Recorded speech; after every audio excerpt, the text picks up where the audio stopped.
Hi guys, this is Michael from the Boardgames Chronicle.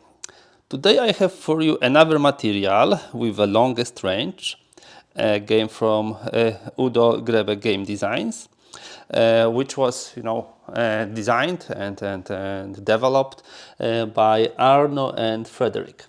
Arno Massens and Frederick Moyersons. Sorry for pronunciation. I'm not so fluent with French, Belgium, last names. What I would like to do today, we had already unboxing in which I was presenting this game, is explain how it's being played. I have a feeling this is one of those titles which is a little bit undervalued, but it brings really what it promises. A quick, interesting, replayable experience of a First World War in a card-driven game, which you play in two dimensions, a strategic one and a tactical one. So, let's open the box and we will start explaining the rules. I will a bit refer to the components, of course, which I was explaining in the unboxing, because it's needed for the explanation of the game. However, I will not be showing you the actual gameplay today. There will be a different material for this. So, couple of things which we had and which we need for the game purposes are the components. I have the upgraded version, so with some bonuses. This is important to note. This is the tactical battle board in which all the battles will be played. We'll be playing left, center, and right, and also during the sea battles we'll have center, vanguard, and rear. We'll be playing support cards, and then after both sides put their cards rolled for artillery, we will be checking who won particular battle. I have two sets of cards, one for the allies, the other for the central powers. I'm using cube for me deep tray holders. I have them sleeved. We'll look at them in a moment. And we have also set of a die and two markers which will be showing us the particular battle and also the victory point status. The most important board in the upgraded version, this is a mouse board, is the strategic board. This is the strategic board on which we can see all years of the war: 14, 15, 16, 17, 18. So this is the most important board, and we'll have those two markers. One of them will be on the victory points. It's a draw at the beginning, as you can see. And the other one will be on the particular battle. Each battle has also pictures connected with this battle, which is also pretty cool. So let us describe this most important strategic board and what do we have here. First of all, this victory point track. We will be moving this victory point, let's say, counter according to the results of all the battles. Each battle has a victory point value, like invasion of Belgium 1, Marne has 2, then we have large battles of the late world, like Allied Final Offensive 3, Kaiserschlacht 3. So you can see that there are battles which are more worth, like 3 points, and which are less worth, like 1 point. And after the battle is won, we will be moving this victory banner towards the side who has won. You can see that on this side of the map, the Central Powers will sit. On this side of the map, the Allied Powers will sit. When we move the victory point banner, you can see this marker. This is something called patriotism. That means that if the side is starting to lose, like in this case Allied Powers, the victory marker goes towards Central Powers, they will get one additional card draw. This is card-driven game, by the way, so it helps to have a broader choice always. So yeah, this is victory points. Now let us have a look on a particular years. What can we see? There are always 4 battles per year, more or less 1 per quarter. And you can see that each here has different color on purpose, because it will be much easier then to see on the cards which cards play nicely and well in which year. There are two sea battles. In the optional module, which we will also describe, you can have more battles actually. I, by the way, really like how this game is being made replayable by the extensions and also by the bonus cards. So as you can see, this is like a pinkish for 1914, green 1915, violet 1916, gray 17, and yellow 18. You can see also that the different artillery is used in each year. First 3 years have artillery which hits on 1, 2, 3. In the year 17 and 18 you have artillery which hits up to 4. It will be important during the battle resolution. What else do we see? We always, when we look at the particular battle, Tannenberg for example, we see who is attacker. In this case, this is Central Powers. Whether attacker gets additional cards, yes, +1. So this is like before the battle. Then we have the outcome of the battle. The winner gets 2 victory points and the winner gets 1 card. As said, it's a card-driven game in which your cards will be multiple times reshuffled. So you sometimes really want to cycle your deck, and it really helps to cycle your deck that way. The sea battles are similar. You have the attacker, sometimes you don't have any bonus for the attacker, and whoever wins, you have also the results here. And we will be going one by one through those battles up to the final one and checking where the victory point marker is, or we can win prematurely, let's say, before the end of 1918. If victory points banner gets to the total victory, and it's automatic victory then. Last time when I played, like a month ago, a funny thing happened. We achieved final victory in the last battle by, watch out, Central Powers actually. Yeah, so this is the map. I believe it would be good now to tell you a bit about the cards, and then we'll talk about the sequence of play. So let me bring the cards here. Okay, these are the allied cards. They are divided into the regular deck. This is the back of them, and this is the regular deck of cards. We'll discuss them in a moment. There are bonus cards. There is like 14 of bonus cards. They have name bonus here. And to each play out of those 14, you draw randomly 6 and add to the deck, which makes deck unique each time. One important thing is that if you would like to play the advanced mode, you, instead of drawing randomly 6, you draw 9, you choose 6 and add them to the deck, and you can create some interesting combos. The cards are of 3 types, also for the Central Powers. There are, or even 4 types. Army cards, let me show them as an example. Fleet cards, support cards, and special cards. Let me maybe start with the most common cards, so with the army cards. Army cards have a combat points value here. It has the card type written here, army of course. It has a power icon, so the allies. It has the card description, Anzac infantry, and it has some extra combat points. And those extra combat points are applicable only to particular battles. For example, in 1915, third battle, Gallipoli, of course. In 1916, fourth battle, Somme. In 18, the Anzac infantry was fighting almost all the time, so you have them during the Kaiserschlacht, Megiddo, and Allied final offensive. During those battles, the value of this card is not 4, but 6. Similarly, we can look at maybe some Russian infantry. This is interesting.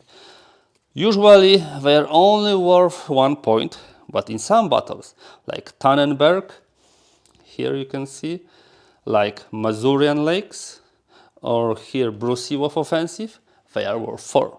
So you want to have proper cards for a proper battle. And that is why you want to cycle your deck and cycle the cards in your hand during the game pretty often. When we have fleets, fleets have only one value.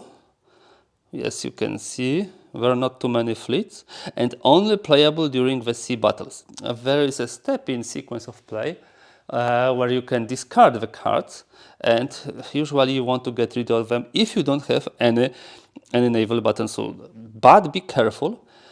There are some of the special cards which might say, okay, you lose 1 victory point unless you have fleet because you were not securing your convoys from US, for example. But you have special cards, there is many more in the bonus cards. You play them at some particular moment in game, in the sequence of play, and they have various effects. They allow you to draw more cards. They randomly discard some cards from your opponent. They allow you bring the dead cards back to life, and so on and so forth. So these are really unique, and you need to read each and every one carefully. Support cards are tactical cards which you play with the army cards. They usually come in 2 types. Support, which when added to army card adds some value, like grenade. Support card, which depending on the played year, you can add some points here. Yeah, I believe those 2 support cards have a misprint here of flags because in the back they have still the allied card.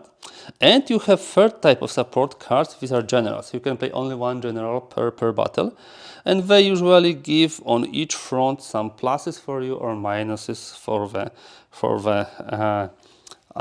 opponent. They are played hidden, so the armies see each other. You will be playing armies, in the normal regular way, unhidden, but the support cards will be hidden. So these are the 4 types of the cards which we will be playing during the game. Now, what shall we do now?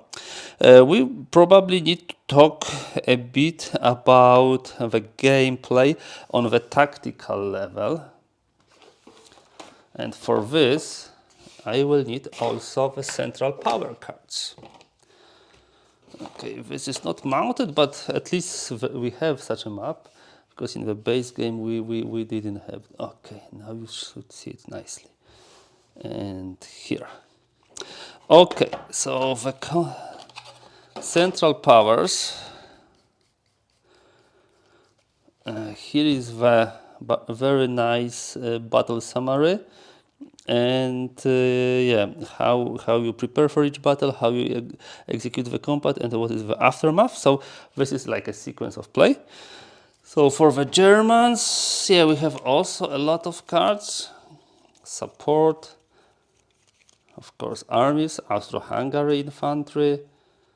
You have German infantry, late war infantry. Yeah, I really like, also the graphics which are on those cards, beautifully made. Early war infantry, German infantry. So, of course, this is a 2-player game. Nobody sees the other side cards. So, what I will be showing now, this quick simulation of a game, is just for the explanation of the rules. So, let's go through the battle quickly. Assume that we started the game. At the beginning of the game, each side has 9 cards. And if we prepare for a particular battle, let's say it will be Neville offensive. Let's do the Neville offensive. The attacker is the allied. First thing in preparations which we do is attacker draws extra card. So we would have 1 extra card, and we will bring our hand to 10. Then both sides can play 1 special card, attacker first. So the green cards can be played now. Attacker first, so the allies will play something, and then the the Germans will play something. Then we can exchange 1 to 3 cards. Maybe we don't have a good cards for this offensive. Maybe we would like to have better. Then we can throw up to 3 cards from our deck and get them from the draw pile. If at any point in time our draw pile is exhausted, we of course reshuffle and draw again. So this is the preparation. Then we have a combat. We deploy armies 1 by 1 or fleets, attacker first. So let's assume that the attacker is the Allied forces. Let me randomly draw some cards. Let me put Americans in the center. Now the defender has to match this army on the same, front. Let me take some German. This is a late war. It could be, for example, late German infantry. If we pass and say we don't want to match you, we cannot place any more cards anymore. So then the attacker says, okay, let's move on. Now let's go to the right. We says, okay, we'll try to match you. And we will get some interesting card. We play naval offensive. This is difficult. This is difficult. Oh, another German late infantry. And then let's say we don't have any more good cards. We have only Italian infantry. So we play it here. And the similar situation on the Central Powers front. They also don't have any good. They play simply Ottoman. So now we have situation that we went through the stage 1 of the combat. We played cards both sides together. Now we add all support, defender first. Now the defender, I really like also how the dynamics of this game goes, because you can see that attacker attacks first, then the defender puts the support, then there will be sequence for the artillery and so on, which really makes sense and helps to show the dynamic defender versus attacker. Unfortunately, allies don't have too many good cards of support. They have only one, but good grenades, and they want to add it here to this Italian army because they are weak. Yeah, 2-2. You can see it here. Yep. Okay, the Germans have pretty good support cards. First of all, they will play Ludendorff, Erich Ludendorff, a very good general, -2 to the opponent, +2 to us on each and every side. If we play him here, he still works on all 3 cards. We do it in a hidden way, of course. And as a defender, we should play it first. Sorry. So the Central Powers plays first. Then we will add grenade. And then we will add something. Oh, even better. We'll add here this support here. This support. I will show you later which one is where. We will add this support here. That's how does it look like at this stage of the battle. And now we go to the artillery bombardment. Add die attacker first. So we have 3 die each. As you can see, the die is 6-sided. 1, 2, 3. These are the hits which are applicable in the first 3 years of the war. 4 becomes hit only in the 1917 and 18. The 5 and 6 are always, miss. So first the attacker rolls. He rolled 6, which are zeros, and 4. They want to win here, so they will assign it here. Now the defender rolls, and you see that the defender has some advantage. Defender also does not have a good rolls. But defender would like to show you something. Let me assume this is here, and we put it here.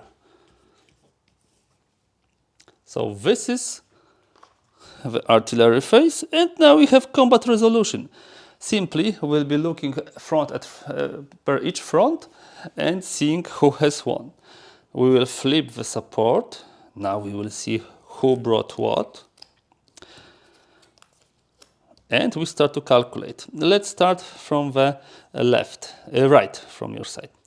So here we have the army which is 3, plus 3, because as you can see, naval offensive, plus 2. So this is in total 8. A lot. Those guys have 4, plus 1, 5, plus 2. So this is 7. Unfortunately, they have lost as a defenders by 1.8 to 7.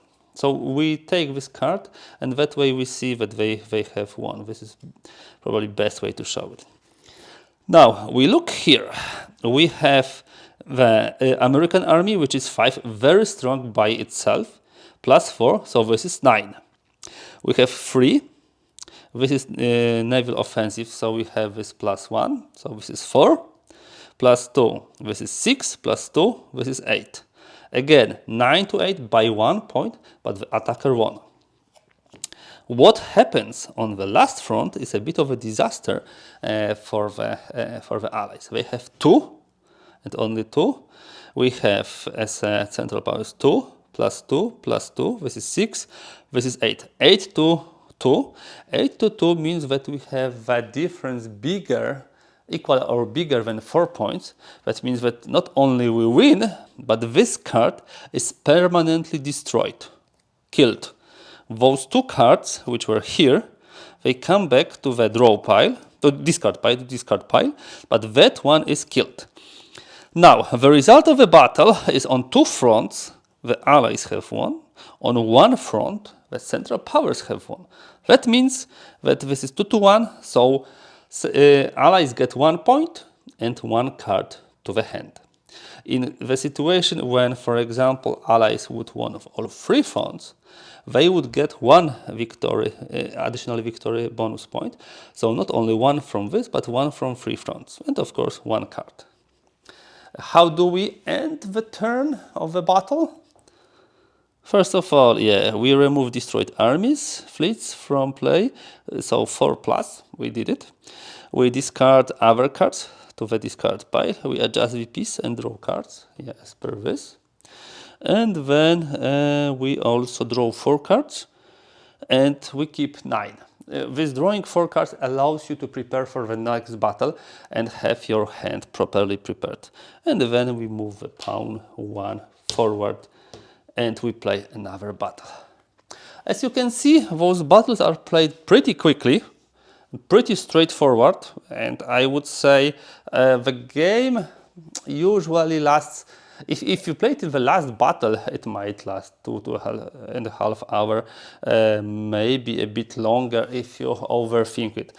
But usually it's possible to finish it also a bit earlier due to the automatic victory, of course.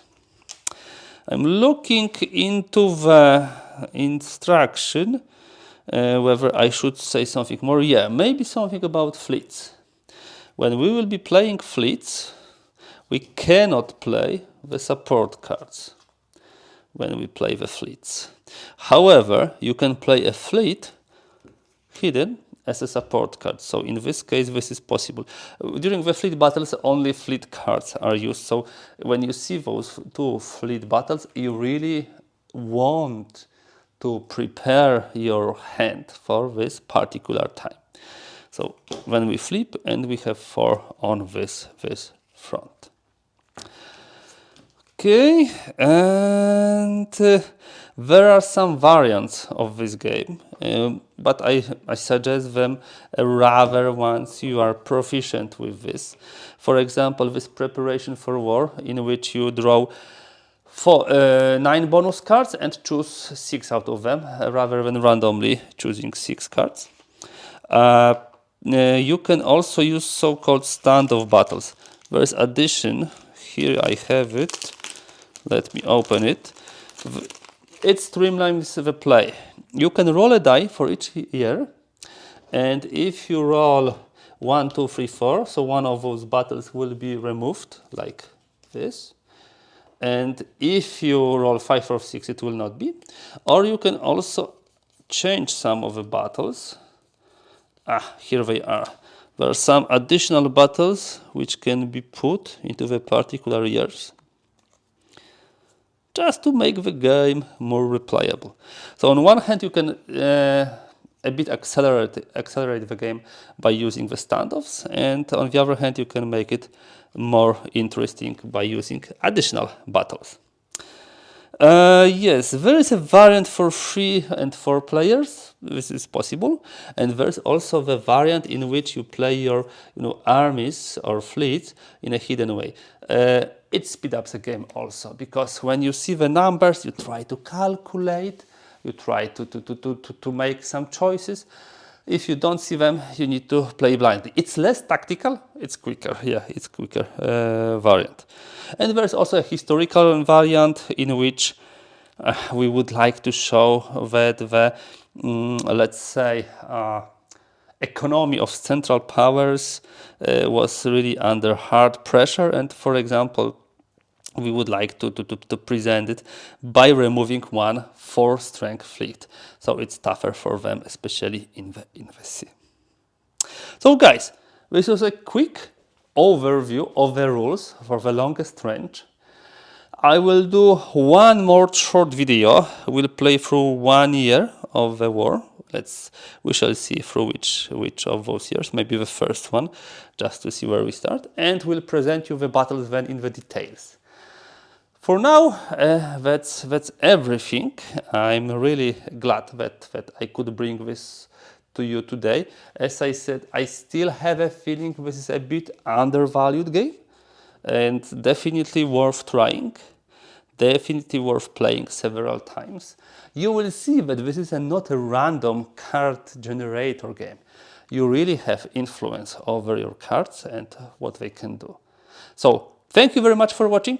If you like this video, do not hesitate, give a thumbs up. If you like to see more content like this, kindly please subscribe.